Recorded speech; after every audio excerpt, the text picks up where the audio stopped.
हिंदू धार्मिक परंपरा में एक और जहां देव, नाग, गंधर्व, अप्सरा, विद्याधर, सिद्ध, यक्ष, यक्षिणी, भैरव, भैरवी आदि सकारात्मक शक्तियों की बात की गई है, तो वहीं दूसरी ओर दैत्य, दानव, राक्षस, पिशाच, पिशाचिनी, गुह, भूत, वेताल आदि नकारात्मक शक्तियों की साधना का उल्लेख भी मिलता है। उसी तरह कुछ ऐसी भी शक्तियां हैं जिनकी जो सात्विक भाव से साधना करता है वे उनको वैसा ही चमत्कार दिखाती है।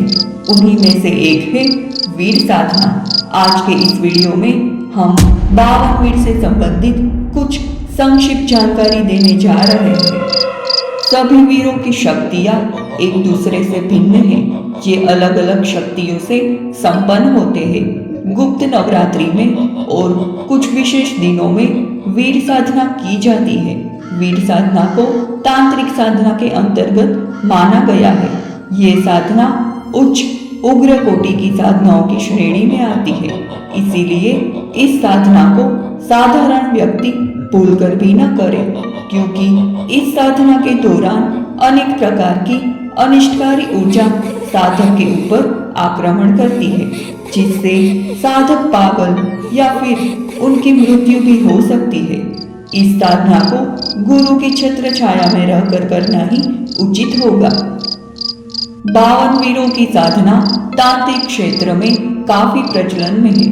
इसका प्रयोग अधिक स्तर पर शत्रु नाश करने के लिए ही किया जाता है। वीरों के विषय में सर्वप्रथम पृथ्वीराज रासों में उल्लेख है। वहां इनकी संख्या 52 बताई गई है। इन्हें भैरवी के अनुयायी या भैरव का गण कहा गया है। इन्हें देव और धर्म रक्षक भी कहा गया है। जैसे भैरव जी महादेव महाकाल के गण हैं, उसी प्रकार 52 वीर भैरव के गण कहलाते हैं। वीर मूल रूप से भैरवी के अनुयायी ही होते हैं और भगवान भैरव की उपासना करके उनके गण कहलाते हैं। भैरव भगवती काली के पुत्र हैं। इसी कारण 52 वीर देवी महाकाली के दूत भी कहलाते हैं।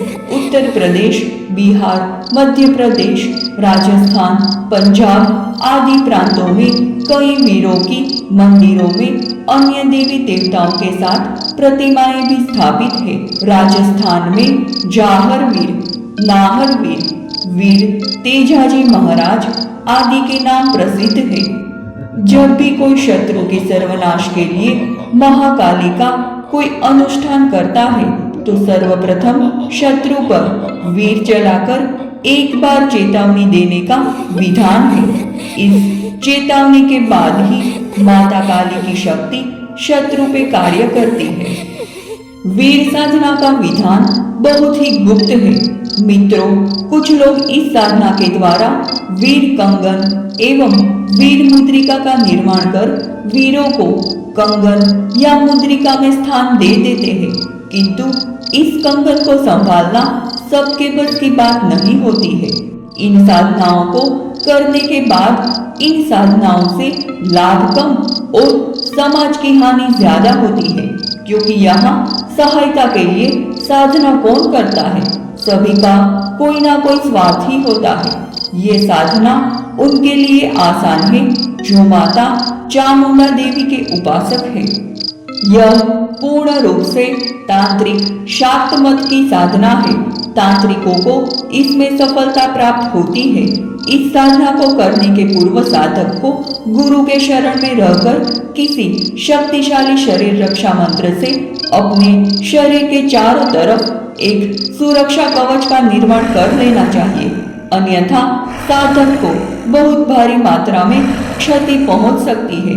साधक पागल या फिर उनकी मृत्यु भी हो सकती है। इस साधना को एक बार सिद्ध करने के बाद समाज के कल्याणार्थ के लिए बहुत से वीर कंगन या मुद्रिका बनाई जा सकती है। इसमें सामग्री कोई ज्यादा मूल्यवान नहीं होती, किंतु मूल्य 61 दिन के समय एवं जोखिम का हो सकता है। साधक चाहे तो गुरु आदेश से एक एक वीर की 7 दिवसीय साधना भी करके भी सिद्धि प्राप्त कर सकता है, किंतु ऐसे में 1.25 वर्ष का समय लगता है और 1.25 वर्ष नियम पालन करना सबके बस की बात नहीं होती। इस साधना के बहुत ही कठिन नियम है। इस वीर साधना को 61 दिन तक एक कमरे में बंद होकर करनी पड़ती है, जहां साधक का मुख 61 दिन तक गुरु के अलावा कोई नहीं देख सकता। साधना काल में महाकाली एवं भैरव हनुमान की प्रतिमा के अलावा 52 पुतलियां की आवश्यकता होती है। काला वस्त्र एवं आसन का उपयोग होता है।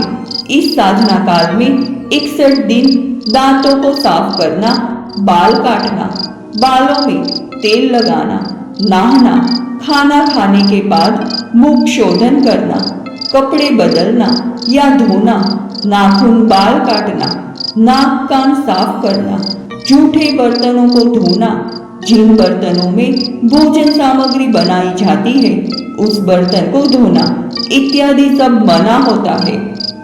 यह साधना श्मशान में ज्यादा फलीभूत होती है, किंतु श्मशान में 61 दिन निरंतर साधना करना सामान्य साधकों के लिए सुलभ नहीं होता। ऐसे में साधकों को श्मशान से मिट्टी या भस्म लाकर कमरे में स्थापित कर कमरे को श्मशान समझते हुए 61 दिन तक साधना करनी होती है। इस साधना का एक गुप्त मंत्र है जिसमें 52 वीरों के नाम का संबोधन किया जाता है, उनका आह्वान किया जाता है। ये साधना बहुत दुष्कर है। सभी वीरों का भोजन अलग अलग होता है और साधक को ये भोग स्वयं बनाकर देवताओं को अर्पित करना होता है। साधना के दौरान घटने वाली अजीबोगरीब घटनाएं। इन 61 दिनों की साधना के दौरान साधक को भयभीत कर देने वाली दृश्य दिखाई देती है। इस साधना को रोकने के लिए बहुत प्रयास किया जाता है, क्योंकि ये साधना दुष्कर साधना है। इस साधना के समय उग्र कोटि के अन्य देवीय साधक को डरवाने और भयभीत करने का प्रयास करती है, परंतु साधक को साधना करते समय ऐसी स्थिति में धैर्य और निडरता बनाए रखनी चाहिए, अन्यथा साधक को अपने प्राण की आहुति भी देनी पड़ सकती है। अब हम 52 वीरों के नामों को जानते हैं, लेकिन 52 वीरों का ये नाम अलग अलग स्थानों पर भिन्न हो सकते हैं।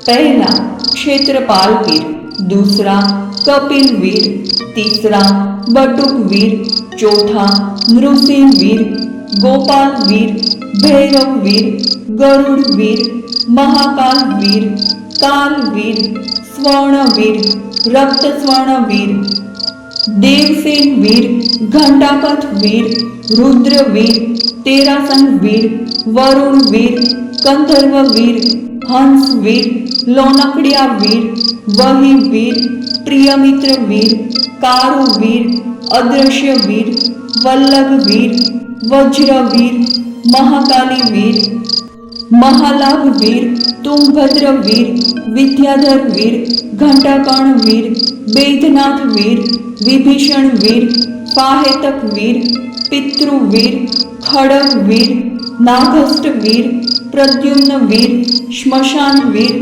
भरुदग वीर, काकेलेकर वीर, कंफिला वीर, अस्थिमुख वीर, रेतोवेद वीर, नकुल वीर, शौनक वीर, कालमुख, भूतभैरव वीर, पैशाच वीर, त्रिमुख वीर, दर्जक वीर, अटलाद वीर, वासमित्र वीर,